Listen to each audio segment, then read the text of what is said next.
l'histoire de la journal intime d'un vieux voisin décédé qui vit seul depuis des années. Je suis partie dans le rush pour récupérer mon fils à l'école. Le trafic était plutôt fluide ce jour-là. Rien sur ma route à part quelques feux rouges. Cela faisait pas mal de temps que j'attendais à un feu rouge quand j'ai remarqué une femme. Je n'avais aucune idée de combien de temps elle s'était tenue debout là à me fixer, mais une fois que je ne parvenais plus à regarder ailleurs. Elle me regardait comme une folle et agitait sa main vers moi en caressant les cheveux de la tête d'un petit garçon. Son petit garçon, son fils, j'imagine, portait des vêtements larges, marrons et un masque noir de chèvre. C'était un costume étrange, et surtout qui porte un costume un lendemain d'Halloween.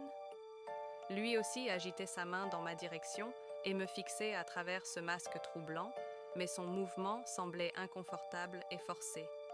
Les yeux de la femme pouvaient voir à travers moi, et je pouvais quasiment sentir physiquement son regard s'accrocher à moi.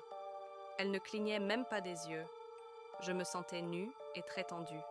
Et les yeux du garçon, mon Dieu, les yeux du garçon étaient suppliants et imploraient de l'aide. J'ai commencé à devenir impatiente, agitant sa main plus fort à chaque seconde. J'ai détourné le regard.